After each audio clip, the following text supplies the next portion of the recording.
ALP అనే కాదు, ఓవరాల్గా సింగరేణి లైఫ్ పెంచుకోవాలి.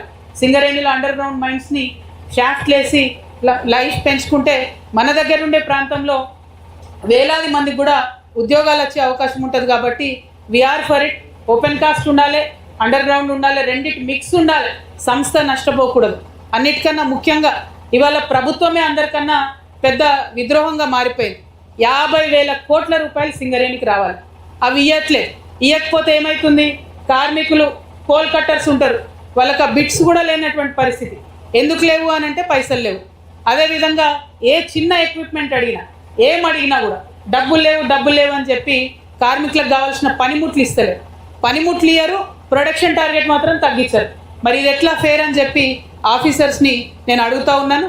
మరి మా కార్మిక మిత్రులందరికీ కూడా తెలుసు, ఏదైనా సరే తెలంగాణ బాగుండాలంటే మనందరం బాగుండాలి. అందరం బాగుంటేనే ఓవరాల్గా రాష్ట్రం బాగుంటుంది, రాష్ట్రం బాగుంటేనే దేశం బాగుంటుంది. అలా జరగాలంటే సింగరేణికి సపరేట్గా మన కోల్ మైన్స్ మనకు రావాలి. అప్పుడెప్పుడో నిజాం కాలంలోనే గోదావరి రివర్లో ఉన్న బొగ్గు గనులన్నీ మనకు రాసిచ్చింది. కానీ కేంద్ర ప్రభుత్వం దాన్ని లాగేసుకొని వేరే రాష్ట్రాలకు ప్రైవేట్గా ఇచ్చేటటువంటి ప్రయత్నం చేస్తుంది. వాటిని కాపాడుతాం, సింగరేణి సంస్థని ప్రొటెక్ట్ చేస్తాం. లాస్లోకి పోకుండా సింగరేణిని ఆఫీసర్ల మీద మేము ఒత్తిడి తీసుకొస్తాం. ముఖ్యంగా కార్మికుల వెల్ఫేర్ కోసం పనిచేస్తాం. ఇంకొక మాట, N-1 అనేది వచ్చి మీకు ప్లే డేలలో ఇబ్బంది అవుతున్న పరిస్థితి ఉంది. అదేవిధంగా పిహెచ్డిలో కూడా మీకు ఒక 50% లాస్ వస్తుంది.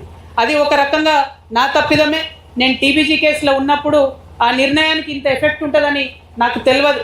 N-1తోని మీకు డైరెక్ట్గా శాలరీ లాస్ అవుతుంది. ఆ విషయాన్ని, ఆ తప్పుని నేను సవరించుకుంటాను. ఖచ్చితంగా మీకు N-1 రావడానికి, ఆ హక్కు సాధించడానికి నా వంతుగా నేను కృషి చేస్తాను.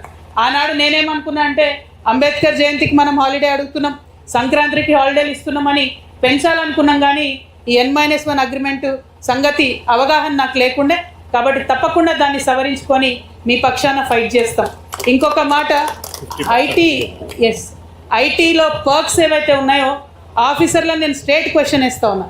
ఐటీ పర్క్స్ మీద ఆఫీసర్స్కి ఎగ్జామ్షన్ ఉంది, మైనర్స్కి ఎందుకు లేదు? మరి మైనర్స్కి రావాలని చెప్పి కూడా మీరు ఫైట్ చేయాలి కదా, వర్కర్స్కి రావాలని చెప్పి కూడా మీరు ఫైట్ చేయాలి కదా.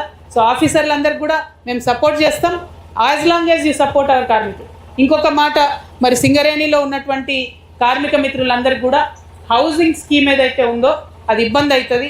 దానికోసం ఒక ప్రత్యేకమైన ఆలోచన చేసి సింగరేణి నుండి సపరేట్గా ఒక హౌసింగ్ బోర్డు పెట్టాలని పెట్టి, ఏ ఏరియాలో పనిచేసే వాళ్ళకి ఆ డిస్ట్రిక్ట్ హెడ్ క్వార్టర్స్లో మీకు ల్యాండ్ ఇవ్వాలనేటటువంటి ఒక ప్రపోజల్ హెచ్ఎంఎస్ నుండి రియాజ్ అన్న, టీఆర్ఎస్ నుండి నేను మూవ్ చేస్తూ ఉన్నాను.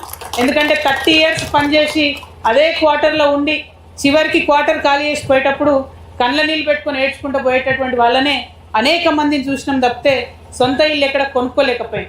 కాబట్టి ఒక హౌసింగ్ బోర్డు పెట్టి సపరేట్గా వర్కర్స్కి ముందే ఇల్లు ఇవ్వాలి, జిల్లా హెడ్ క్వార్టర్లో ప్లేస్ ఇవ్వాలనే ఉద్దేశంతో పనిచేస్తూ ఉన్నాం.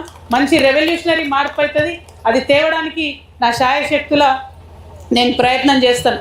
ఇక మా అన్నదమ్ములు కొంచెం ఏజ్ అయిపోయిన కార్మికులు, మేము మెడికల్ అన్ఫిట్కి పెట్టుకుంటే మా పిల్లలకు ఉద్యోగం వస్తుందని చెప్పి పెట్టుకున్నారు. ఆనాడు అనేకమైన కోర్టు కేసులు కొట్లాడి 95-96% కూడా ఎవరు పెట్టుకుంటే వాళ్ళకి ఇమీడియట్గా అన్ఫిట్ చేసి వాళ్ళ పిల్లలను ఎగ్జామ్షన్ ఇప్పించినాం. మగపిల్లైనా తీసుకోవాలి, ఆడపిల్లైనా తీసుకోవాలి. ఒక వర్కర్ ఎవరన్నా మాకొద్దు అని ఇంకెవరినన్నా నామినీ ఇస్తే వాళ్ళ పేరు కూడా తీసుకోవాలని అంత లిబరల్గా ఆనాడు ఆఫీసర్లతో కొట్లాడి మనం ప్లాన్ చేయడం జరిగింది. కానీ ఇప్పుడు జరుగుతున్నది ఏంది?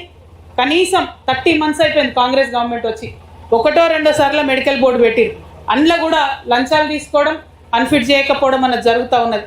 నేను రియాజ్ అన్న సింగరేణి భవన్ ముట్టడి చేస్తే ఒక్కసారి ఓపెన్ చేసి ఒక్కసారి పెట్టిరు బోర్డు, మళ్ళీ అందులో 54 మందికి ఇచ్చి కేవలం 4 అన్ఫిట్ చేసి. As a policy every month 2 times medical board ఉండేలాగా కొట్లాడతాం. ఇప్పటికి 2000 ఏవైతే పెండింగ్ ఉన్నాయో మెడికల్ బోర్డులో కేసులు తక్షణం అవి చేయాలి. ముఖ్యమంత్రి వచ్చినప్పుడు ఒక 500 మందికి ఇచ్చుడు, డిప్యూటీ ముఖ్యమంత్రి వచ్చినప్పుడు ఇంకొక 500 మందికి లెటర్లు ఇచ్చుడు, అట్లా కాదు.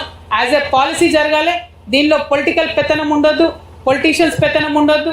ఈ సర్టిఫికేట్స్ ఇచ్చేది, ఈ పోస్టులు ఇచ్చేది జిఎం ఇవ్వాలి, లేకపోతే క్లర్క్ ఇవ్వాలి. కానీ ముఖ్యమంత్రి ఉప ముఖ్యమంత్రి వచ్చి ఇచ్చేటటువంటి పరిస్థితి ఉండకూడదు. సీమ్లెస్గా అది జరగాలి. దానికోసం ఖచ్చితంగా ఫైట్ చేస్తాం.